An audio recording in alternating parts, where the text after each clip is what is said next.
of Taya Kyle joining us. Taya, how are you? Great. And I'm actually honored to be with all of you. So, Thank you. So, as many of you know, Taya is a best-selling author of American Wife. She's also the president and founder of the Chris Kyle Frog Foundation and the wife of Chris Kyle, who was American sniper and a Navy SEAL. So we are, again, so grateful and so blessed that Taya can just pour into our community today and share a little bit about the Chris Kyle Frog Foundation. We're also going to share some big news regarding our conference, the second annual Police Wife Conference, which starts on Monday. We are honored that the Chris Kyle Frog Foundation is our grand prize sponsor, so we're going to share about that. And Tay is just going to give us a little bit of encouragement and hope during this unprecedented time. So again, Taya, thank you so much for coming on. absolutely. Thank you for having me. Great. Yes, absolutely. And again, while you're watching, even if it's a replay, you can leave questions, you can leave comments, and I will answer them to Taya. We'll make sure that we get back even after the video. I'll make sure that they get answered for you. So, hi, I see lots of people on right now. We're so happy to have you. So first, Taya, can you tell us a little bit about the Chris Kyle Frog Foundation and kind of how everything came about and started and what your mission is?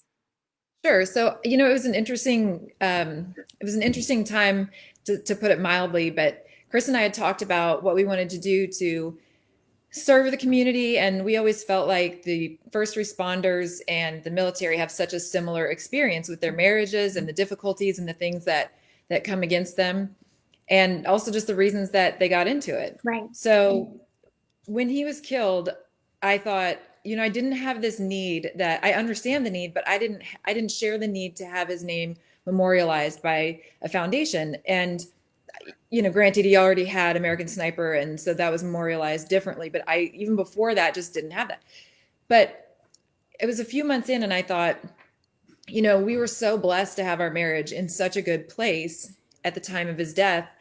And I had these feelings of, I wish I had known more sooner. I wish I had the tools. And we were so lucky that we were given the tools, I think divinely at certain times, Right. right? With through certain people. But what if we had them earlier? And then I just started thinking, if I was going to give back, that's what I'd want to give back. Because at the end of the day, it's God first, marriage second, kids third. And when you do that, everything works. But even that I didn't know, Right. right? I mean, I think as mothers, our nature is to put the kids first, especially when the father is gone a lot, and then we want the family to be together. So I don't want to preach too much to the choir because you all know this. Right. This, No, you're fine. You're fine. but so I just thought, okay, so marriage it is, because nobody is doing this for the marriages, and particularly for police. Right. And so but they weren't doing it for military either. I mean, they had the things on base, but I also don't think that people use the services on base because they don't believe, and I think rightfully so, a lot of times, that when they talk about their issues, that it's not going to get back to the command and their husband's career isn't going to be influenced some way. And I'm saying husband, knowing that there are female police officers Right. and dual Absolutely. service couples, all of that, and military. It's just easier. I know. So then I thought, okay, God, there's no way I can do this now. We had the book, the rough draft for the movie. The first draft was turned in the day before Chris was killed. We had, the memorial edition of the book. I was finishing American Gun. There were lawsuits that, things that had started before Chris was killed. I mean, it was insane. And I thought, there's no way I can do this. And I had three main reasons why it wouldn't happen. The first thing the next month dropped in my lap without me doing anything. And I was like, is that God or right? But there's no way I can do this right now. Right. Then it was like the next month, the second thing dropped in. And I was like, seriously, God, I'm okay. Well, there's still a third thing. I don't know if it was a month and a half later, the third thing dropped. And I was like, oh my gosh, he really wants me to do this now in the middle of everything. But I did, I chose to just go with it because it was there. And I believed that it was God's mission. And I've never gotten a profit from it, and I've put money into it. I believe in the mission. So it truly was God, right? Because there's no other reason that I would need another thing to do. And there was no benefit to me other than the fact that, and this actually is a huge benefit, that my heart is full being Right. able to help, right?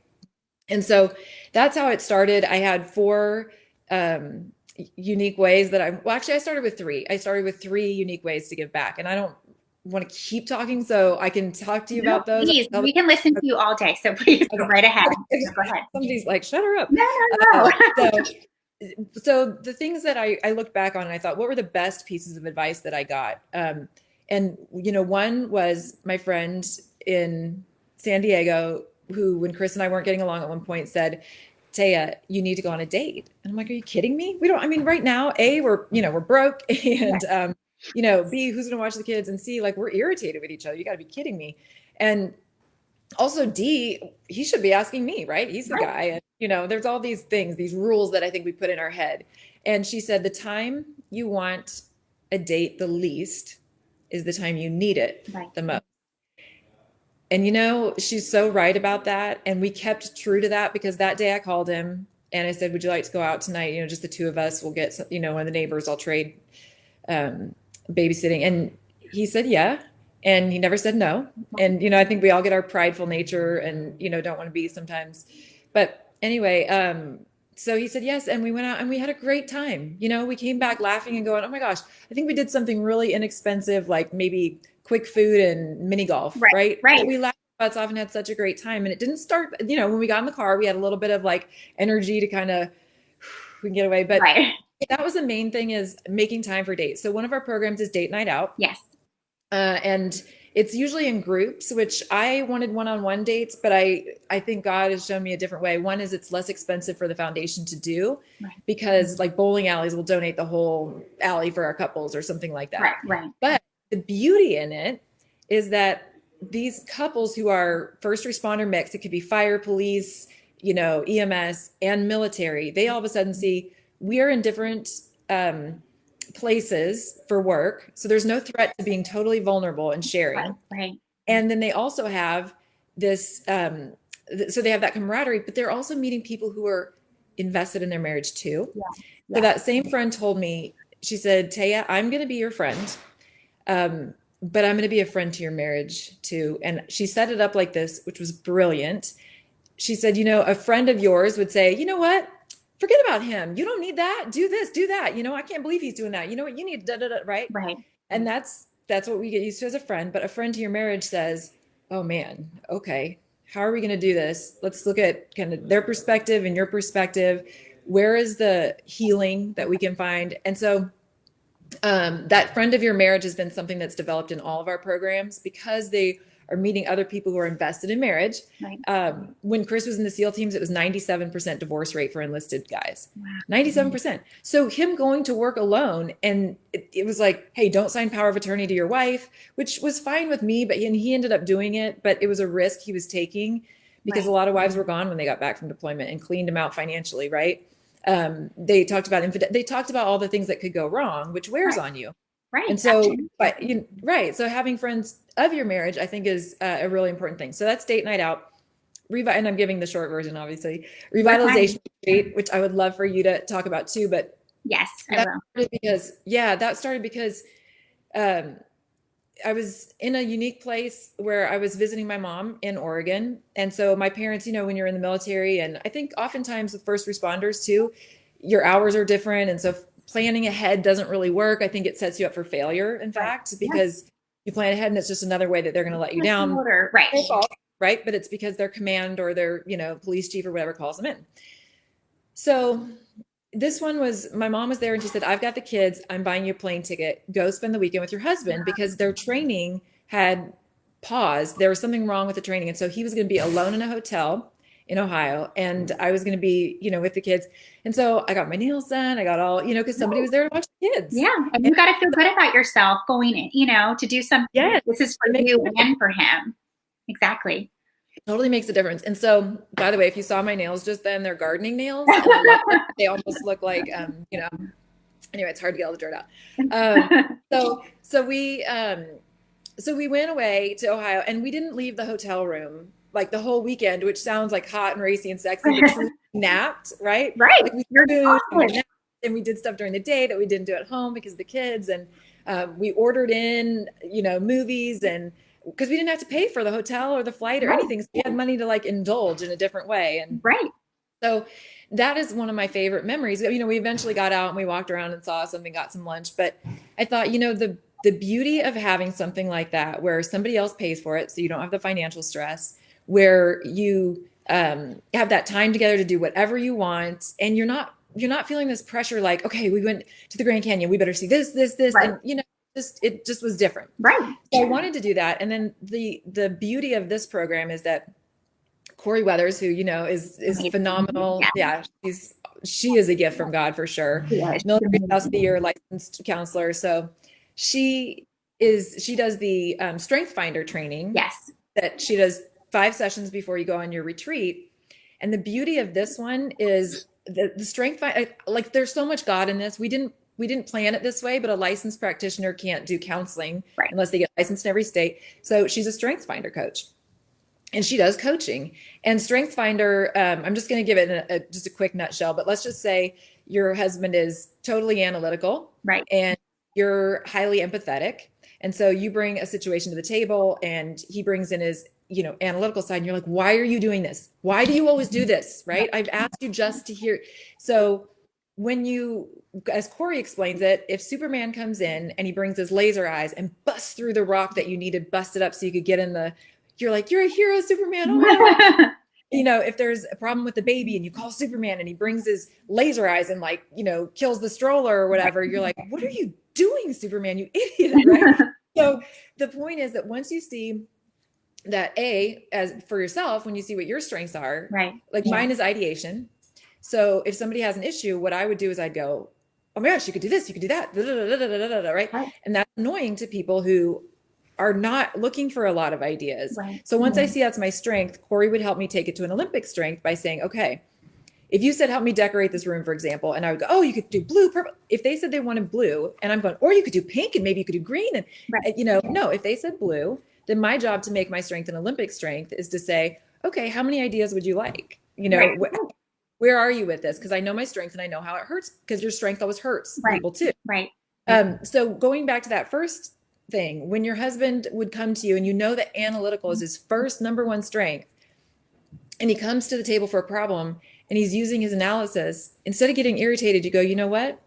My husband just brought his very best. Right. He brought his top strength to the table. You can work with that. And once he knows that, Corey helps you, you know, work through those things and much, much more. Exactly. But I think that was a God thing that came in. And I want you to talk about your revitalization Yes, retreat. I definitely will, because I have so many points that match what you just said, Yeah. which it totally is a God thing. So You want to do it now and we'll come back to the sure. other two projects? Yes, Okay. I definitely can. So first, when my husband and I were blessed that we got a call from the foundation that we were going to get counseling through Corey and then also go on the revitalization retreat. So when we started the counseling with Corey, it was interesting because I think a lot of men will think, our marriage is in a good place. We don't need counseling. Yep. That's a typical response, right? But he knew me speak of Corey from the ESR trip that I had went on and how amazing she was and how life-changing that was. And so he saw that. So he said, okay, let's do this. And we did our strength finders. And like you said, I learned, so his top one is competitiveness. So which I was so surprised at. I see that in him at work, but not necessarily at home. But Corey helped me see how when he is competitive at work, it's because he wants to protect me. He wants to protect our family. So pieces of the puzzle started to get put together. She gave us tools and it wasn't like we sat down and like poured out problems. You can do that if you're having problems, but at the same time, we wanted her to help us figure out with the strength finders, what were our strengths, what were our weaknesses, and how can we fit all of those together to be a stronger couple? What works, what good qualities of me or strong qualities of me work well with his qualities? And so it was amazing. And one thing that she really prepared us for that now we use all the time in our marriage is, and I will back up and say, we have 3 little kids. We had taken no time for ourselves in years. And so it felt very distant. Like we weren't even going on dates very often because it felt like more work sometimes to plan around his schedule luckily we have family locally, but still being my husband's nature and learning his strengths and weaknesses through strength finders, he felt like a burden having to ask people. So it wasn't happening as often as we wanted. So this gave us that opportunity. It was a once in a lifetime opportunity that we knew this is meant to be. We need to do this for our marriage and for each other. But Corey gave us tools before we went on our trip, and she prepared us. She said, okay, what are some scenarios that could happen on the trip that could sabotage what you are going through, what you are going to experience? And so we each shared what we thought could happen, and just a funny little snippet of one thing. It was like almost like Corey predicted that a scenario like this would happen, and she prepared us exactly for this. So she said, like, for me, it was if something were to happen to the kids, that would impact me on the trip. And Right. so she said, okay, so what do you need? And so what I needed was for my husband to, in that situation, take charge so that I could sit back a little bit and think about it and realize that it's not so bad. We can figure it out together.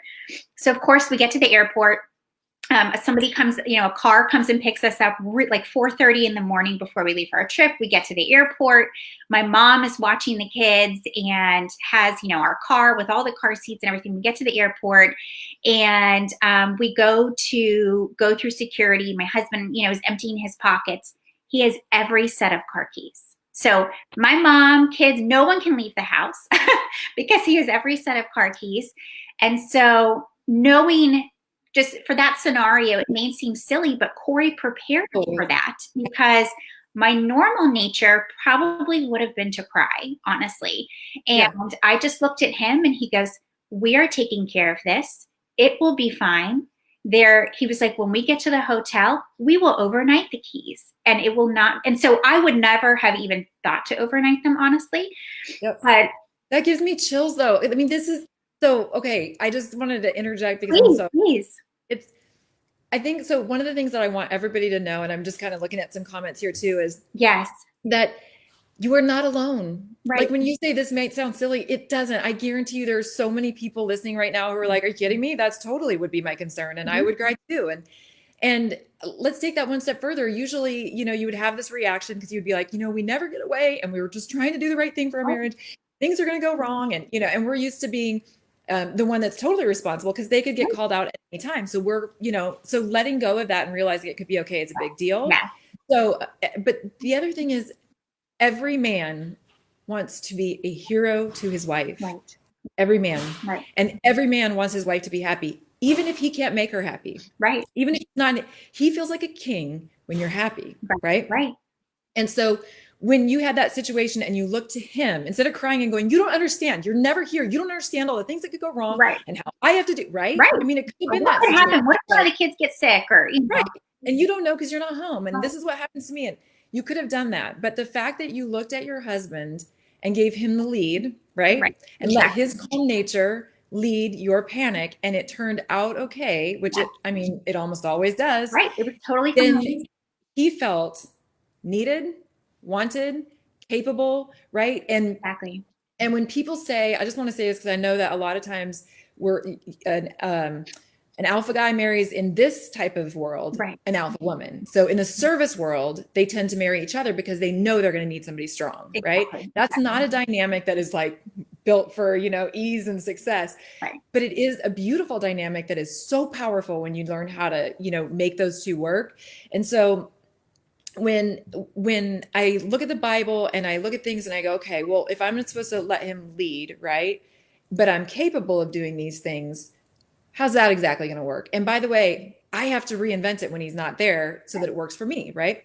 So one of the things that I learned, and I hope if nothing else that all the women on here can take this one home and take it to the bank. So when an alpha woman, a strong, badass woman who could probably run the world out there on her own, and they know it, right? They wouldn't have married you if they didn't think you were totally capable of running things. When a badass woman gives the man, sorry, my dog, I didn't want him to fall. I got a little, I'm a big dog girl, but I love my little dog. I know. Okay. So when a badass woman does that, it's a kingmaker. So the one thing that a man needs more than anything else, and a boy, I've tried it with my son, I promise you it's the same. They're literally created this way to need respect. We need to be cherished, which feels a lot like respect. So I don't want to go too much into that, but this respect thing is a big deal because what we don't, you know how like women go out and we realize somebody's given us the once over and checking out how pretty we are or whatever, Right. we know it, even if a guy doesn't pick up on it. Right. Well, for men, it's respect.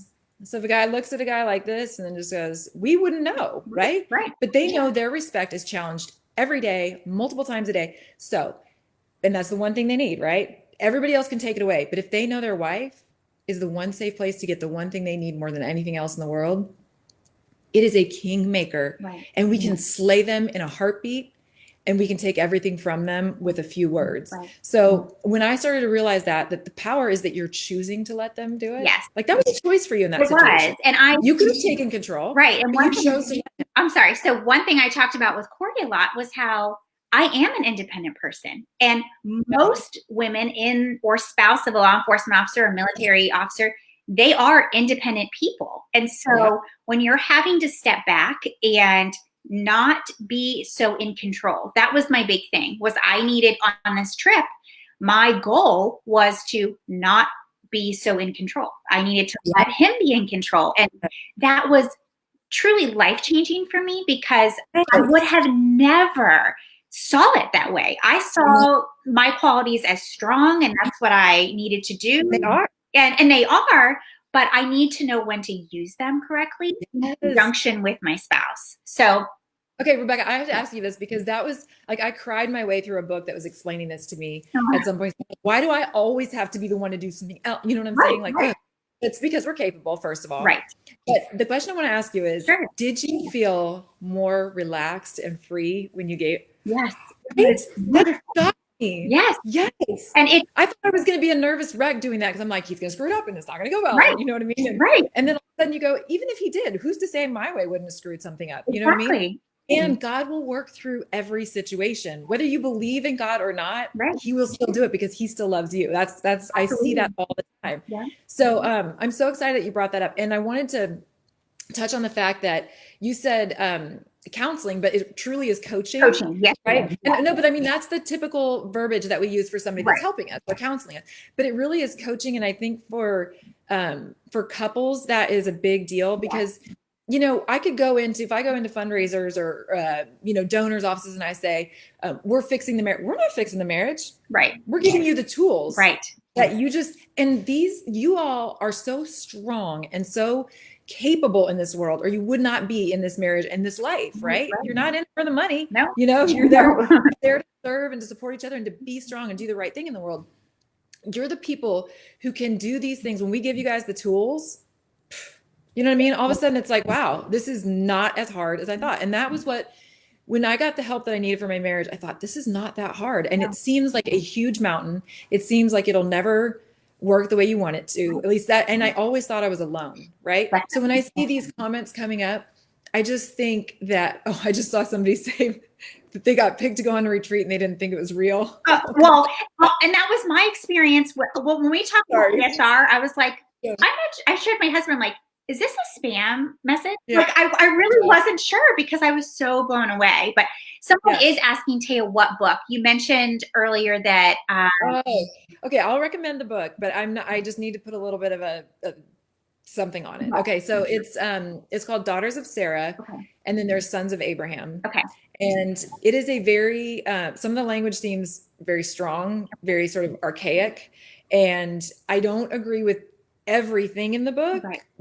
But when she's citing the Bible and explaining how it works, it's amazing. And there's scenarios that if I had time, I would tell you about right now. But there's scenarios where she shows her husband actually wanted her to lead. Genevieve White is the author, and her husband has since passed. They were grandparents when they started this, right? So they'd lived their whole life like this. She's highly organized and efficient and does all this stuff. And he was more than happy to let her do it, right? Right.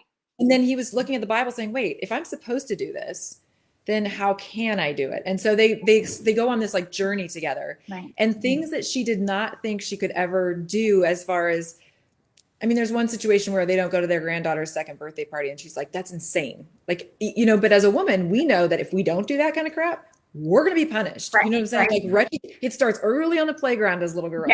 If you don't, you know, take care of everybody, you know, there's retribution coming. It's not going to be on the man. Anyway, she starts down this road, and it is so fascinating, life-changing, the way that God worked through this plan that she before would not have been willing to go through, right? Because she would have, and he would have acquiesced. They're a great couple. I mean, he would have said, okay. But what she realized is they made, by doing that, God worked through her husband because he's he's not restricted the same way we are by all these societal norms and pleasing everyone and making sure everything's taken care of and da da da da da da, right?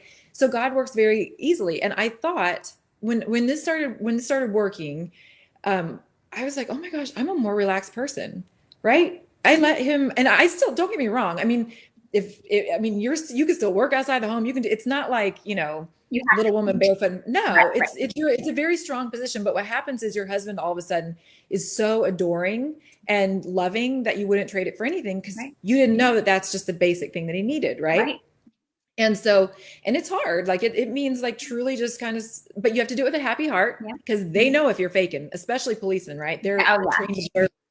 So you 100%. have to get your happy heart. That made me cry too because I'm like, wait, I can't just fake this. I actually have to like, really do this.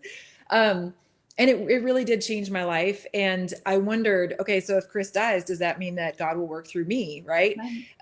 And then Chris did die, and I was I've been floored. God absolutely has led me, but the only way that I knew that He would was because I had this mountain of pain and this mountain of crap that needed to be done. And then the kids, and then the foundation. I mean, it was like there was so much that I couldn't make the decisions on my own. I couldn't obsess about doing it the right way.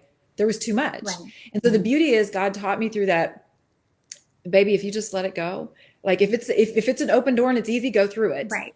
If it's not, it's the same way as the foundation started. Just wait. This way. A month later, boom, drops in my lap. I don't even have to Wow. try. You know what I'm saying? Yeah. If it's divinely created, He brings it to you. You can actually sleep at night. Yeah. Like I remember having really bad dreams. This was more recently, and I was like, man, my mind is just working through all this stuff. And before I went to bed, I thought, okay, how am I? I said, God, can you just take these dreams? Like it occurred to me, oh my gosh, I totally can sleep and I don't have to worry about a thing because God's working Right. while I'm sleeping. Right. And I get to have happy dreams, right? I don't have to work this stuff out ad nauseum subconsciously. And so I tried it, and it literally works. And as much as I've seen God work, I'm still blown away when I try a new way of asking Him. Right. Like, and it's usually, I don't ask for material things. I don't, and I'm not saying you can't, I just don't. Right. But I've asked for things with health that I thought, seriously, would He care about this? Or, anyway. So, okay, I'm getting off topic. Let me No, go you're back to fine. You're marriage. fine. You're fine. Okay, so Daughters of Sarah is the book. Just be forewarned that it is a little bit, difficult in his language. Sacred Spaces, Corey Weathers wrote, and it's really good about deployments, which I know is different, but like Chris used to say, policemen deploy every day, right? So she goes through a lot of that experience where your husband says, "I have purpose out there," Mm-hmm. and you're like, "Well, you have purpose here too." And wanting to legitimately be in two places, but still choosing that job was hard for me, right? Yes. And I experienced it once he was killed. And I had stuff like the foundation that is a purpose that I believe in, and I believe God's given it to me. And I did want to be with my kids equally as much. And I found a compromise, but I also learned that that is literally a thing and it's literally possible. And I guess before I thought you can say that, but your actions say, that you're going to risk your life, which stresses me out. Right. And, so that I think Sacred Spaces is really helpful for that. And then Empowered Spouses Retreat. Yes. Yes. So I want you to talk about your experience there too. I just want to give the setup for how it started. Sure. So I noticed that, when a policeman or a military guy, they're in uniform, and, God willing, and more today than maybe the past couple decades, but people thank them in uniform, and rightfully so. Right. And they know that they're a police officer. They'll ask interesting stories, they'll all that stuff. And I feel like as a police wife or military wife or first responder wife, you're saying, good, ask him. It's all good. Right. And you're fine doing the background things, right? You're fine doing it. At the same time, there are times, at least in my life, where I go, okay, so you're traumatized. We all were traumatized, this and that. And people are taking care of you, and I want them to take care of you. And I didn't like this part of I did not like this feeling, but I had it, and I'm going to be honest about it. There were times where I thought, every once in a while, I wouldn't mind if somebody would just say, hey, here's something for you. Right. And see me. I'm not invisible. And it almost makes me want to cry saying it, because I'm not that person. I don't need attention. I don't seek it out. I don't want what other people have. I'm not built that way. Right. so I felt almost ashamed, and I told Chris one time and I was crying, but I'm like, he was coming home with like this new holster and all this stuff. And I said, I hate this, but I need to be honest about it. So I said, I just wish somebody would come home and be like, because he was getting stuff we couldn't afford, and I was fine. I drive the used cars. I don't even believe you buying a new car. I mean, I was fine. You know what I'm saying? Yes, that's But I was like, sometimes I just feel like I'm doing the dirty laundry, absolutely and I'm struggling and I'm taking care of a lot of things here. Anyway, so I said, I would just like, what if somebody just one time said, here's a pair of Prada shoes. right. Like, you know what I mean? Like, give these, I would be like, You oh my deserve God, it. that would last a lifetime. I would be like, this is so cool, right? Right. So anyway, and then it was so cute because the next time he went somewhere, somebody gave him a pair of tactical pants, and he was like, "Hey, do y'all have women's sizes?" He brought me home a pair of women's tactical pants. Which he goes, "I know, babe. I know you don't really wear these, but it's like," and I was just so touched, Right. right? And even that, I was like, I don't need any more. It's fine. I just, anyway. He So just heard you. He heard you. That's yes, what that yes, is. yes, and somebody else was willing to see me. You know what I mean, and see that that was valuable. So Empowered Spouses is one of the programs that I feel like I cry every time I talk I about it do because it's so too. Yeah. right. It is a life-changing thing, and it is the one where we take these amazing women up to Jackson Hole, Wyoming with no cell phone for 5 days, which was all God too, because the first time I drove up to Jackson Hole and they're briefing me on the way up, like I had the vision for like what I wanted and how I wanted to go, but these are the details I didn't know.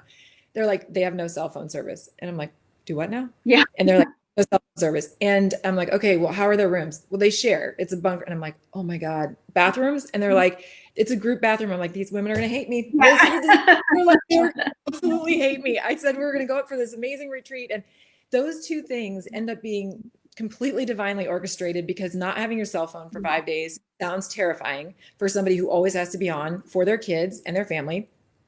And it is the biggest blessing. Yes. It takes a lot of courage for a lot of people to agree to do it without that.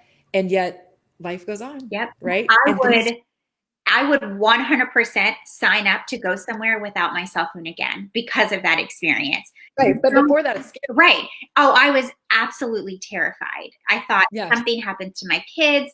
I mean, Yeah. when I went, my daughter was starting kindergarten. So I was Yeah. missing the start of kindergarten. I was terrified.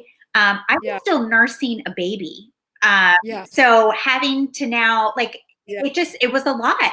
I was terrified. But And no, and again, you did it. I did it. And that was honestly the start of my journey for letting go of the little bit control and Yeah. showing my husband that I trust you, I know you're capable, and I want you to help me. I know Yeah. you can do this. And and when I got the message from, I think it was Amanda through the foundation that was there, and honestly, I had another trip booked, and it was the first thing that I was doing for myself, but it was like a convention. Yeah. And Yeah. so I ended up canceling that. But when she contacted me, I was like, is this real? Like, Yeah. there was an open spot and I was to leave in like 2 weeks. Yeah. And it Yeah. was fast. And I thought, no way, I'm going to Jackson Hole, Wyoming, no cell phone coverage with strangers where Yeah. and so it seemed scary at first, but it was absolutely incredible. And there are 100 things incredible about I it. know. It's not like I could just pick one thing. Right. Because it's not just a vacation, even though you No, feel so energized. Like it's 7 in the morning till 7 at night, and you're doing um, deep work. work, group and individual, but you're sharing with these other people who get you and they get your plight and they listen. And there's a lot of that. But then we have these physical breaks where you're doing archery and look, there's people that assume that just because Chris was a shooter, I would know how to use a gun and be comfortable with it. I wasn't. Right. Flat out, No. right? Yeah. And by the way, you probably don't want your husband to teach you the things that he's the master at because sometimes it just doesn't go well in No, marriage, right? no. And so we do the skeet shooting, which a lot of women are like, I don't want to do this, and that's okay. But we get out there, and all of a sudden, these other women, it's just 20 women total. Yes. They're cheering you on in a way that you're confronting. There's always somebody. We've had people that were scared to go on the hike because they got really out of shape and they were afraid they'd be embarrassed, and people that were scared of the shotgun, or scared of you name it, right? Right.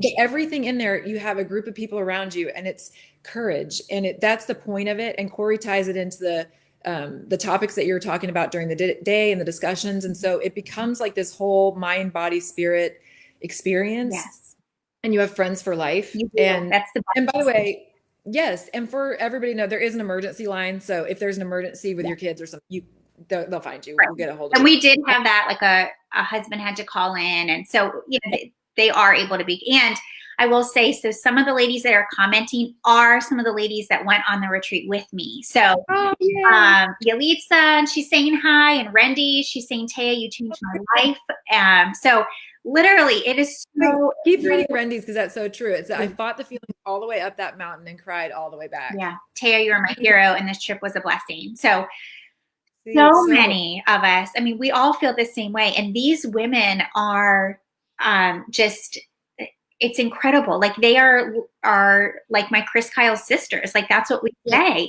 And we have our own group chat where we talk all the time. And we even a year after, some of us got together with as many of us as we could, and we did our own retreat a year after. I love And this. we tried to basically recreate what had happened. Yeah. We did have our cell phones, but Yeah, that's okay. But yeah, I just think God works up there, right? And yeah, you're in the Grand Teton Mountains where you just, there's something healing about that, where you feel free to really say the truth of your deepest pain or, your fear or your whatever. And it's a supportive group and it's friends of your marriage, yeah, friends that you don't have to see at the supermarket, right? right. Because sometimes when you're bearing your soul, you don't necessarily want to face that person at the next parent teacher, conference or whatever. Right. And so I just feel like it works for introverts and extroverts. And it is the time when the country and the people who donate want to pour into you. Yeah. And that alone is a big deal because I think it's like knowing that you're actually seen Right. and that you're valued, you matter. Yeah. You being whole matters. We're so used to running on empty and being depleted and isolated and thinking it's fine. And it's not fine. Right. Right. And so when you finally realize that you're worth that, and your husband, again, going back to, they want you to be happy. Yes.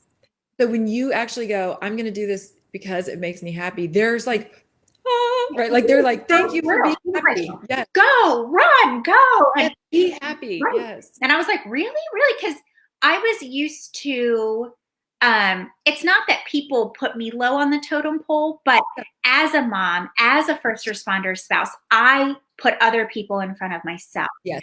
And so once I got there, it was the first day it was amazing, but also felt weird. I was going through so many new emotions because I didn't know what it was like to be so poured into. Like we had chefs cooking for us. We have Corey just pouring into us. And then you showed up and it was just, and then the first hour, it's like, you don't know these people, they're strangers at first, but once you get there and you start talking to these women, we were all exactly the same. It was just incredible how the group of us came together, befriended one another. Our stories were so similar.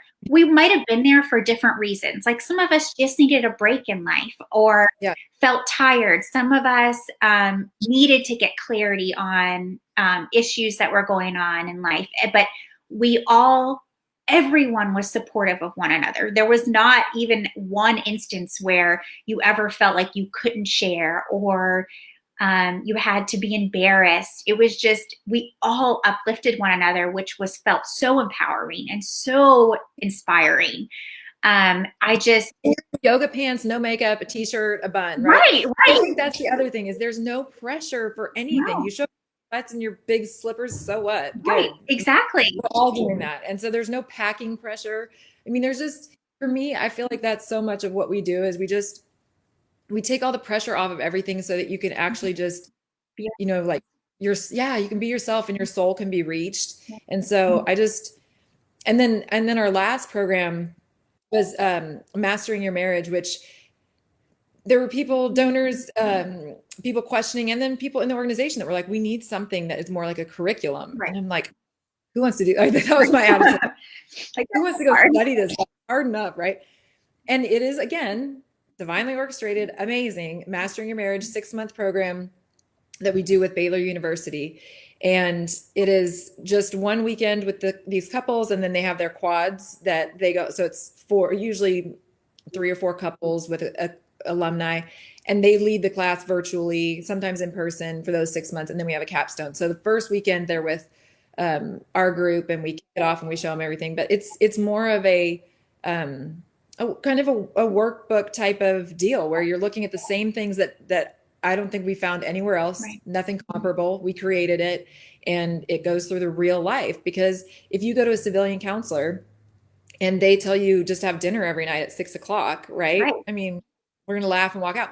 But I hear from Vietnam veterans a lot who say, my wife and I went to counseling and they couldn't help us. So they got divorced. Right. But it's not necessarily the counselor's fault. If they haven't done it, Right.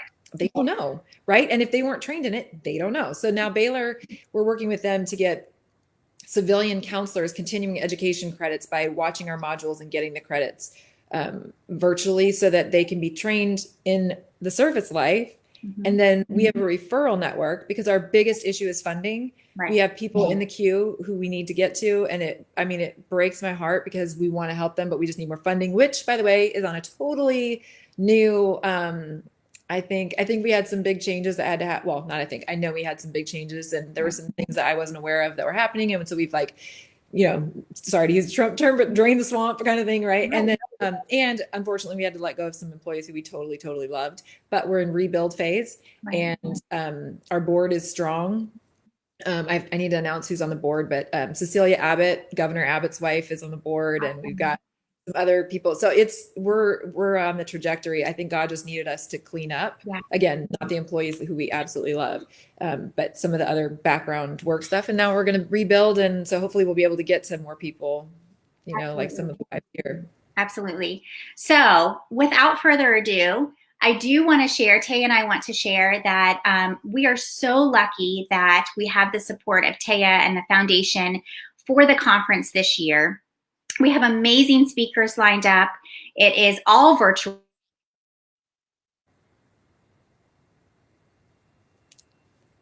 Virtual for the conference. And once you register, general admission is free. Once you register, you'll get links to go into the dashboard so that you can get all the videos, which starts on Monday. But the Chris Kyle Frog Foundation is our grand prize sponsor. So they're graciously giving, once all this coronavirus stuff passes, one registrant is eligible to win a spot at the next ESR, so Empowered Spouses Retreat. So that's the amazing retreat that I and so many other spouses got to go on in Jackson Hole that is truly life-changing, and it's just incredible. So Taya, thank you so, so much for being willing to open a spot for one of our community members. We so appreciate it.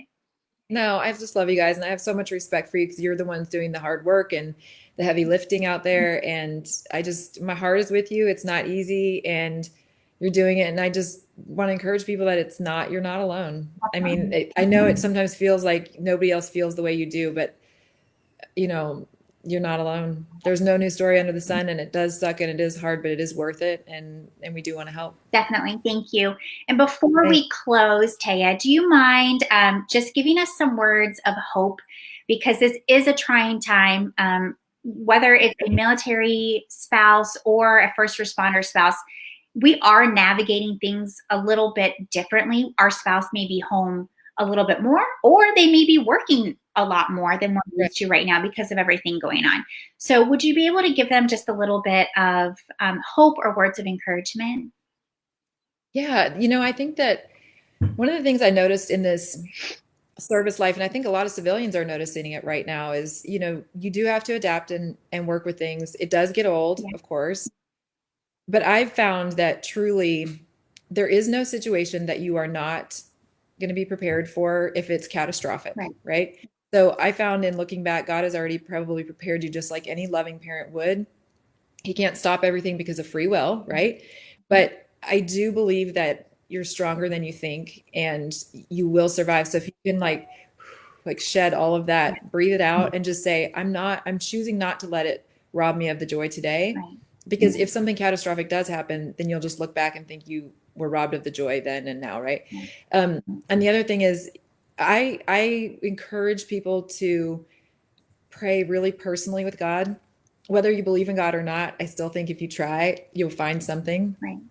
And what I've done is I've said, God, give me the eyes to see, right? Like when I wait, like let me see something through the Holy Spirit's eyes. So if it's my husband, driving you nuts and, whatever, I've prayed for that.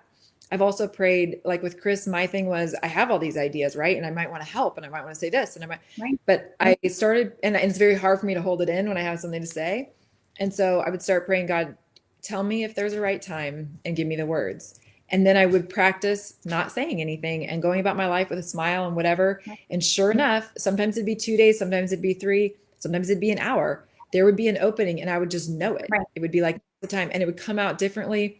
And I can't take credit for that because that's not the way my brain works. So I have to give that. So it's not cliche. It's truly the thing I can give you to help. I also had something on my Facebook page that I posted about hope Yeah. and Instagram, I think. And it's a longer conversation, but there really is this chess game going on in life with evil and good, and you all know it and you see it. And good is always coming. It just takes some time sometimes. And so if I could help anybody, I would say let go of, I know it, I truly, that fear is your worst enemy. Yes. And your aggravation with whatever is happening at the time, maybe you do need to go for a walk. Maybe you do need to breathe. Listen to that. If you're feeling something like I used to have, I think a lot of us might feel this way. I asked this dear friend of mine who lived with us for a little while, and she's this brilliant therapist too. And I said, why do I get mad? Like, why is it that when something, I like want to like explode, right? And she said, when you get like that, people go away, right? Mm-hmm. So if you feel like you're about to lose your crap, that's your signal that what you really need is space to breathe, right? And I think when things are coming at you all the time and your temper is getting shorter and shorter, you can tell people ahead of time, hey, I noticed this about myself, right? Like I could tell my kids, I noticed this about myself. When I'm angry, I'm actually it's my cue to say, hey, I need some space. So what I'm going to try to do is I'm going to feel it coming on. I'm going to say, hey guys, this is one of those times, no matter what's going on, right? I'm going to take 5. I'm just going to go sit in my room. I'm going to breathe for a minute. And I need you to respect that time, right? The rest of the time, come and go out of my room freely, whatever you want. Right. But if I'm at a place and I'm doing that because I love you and I don't want it to go down. Right. Right. And they respect the heck out of it. And you can remind them. Yeah. Right. But I'm telling you, as much as I would think I'm going to need hours in that room to let go of all this stress, I didn't. It was like 2 to 5 minutes. Exactly. I just needed to know that I could get out of it. Right. And that I could breathe, right? Absolutely. Could have a glass of water and then go back out. Yeah. And I tell my kids sometimes, like, mommy needs 2-3 minutes by myself. And I said, if you want me to be a grumpy mommy, then, if I don't get that time, I'll be a grumpy mommy. But to be, calm and so that mommy can play games with you and we can have more fun. I just need a little bit of a break. Just like when you come home from school, you are tired. You need to have a little bit of a break. You go to your room for a little bit.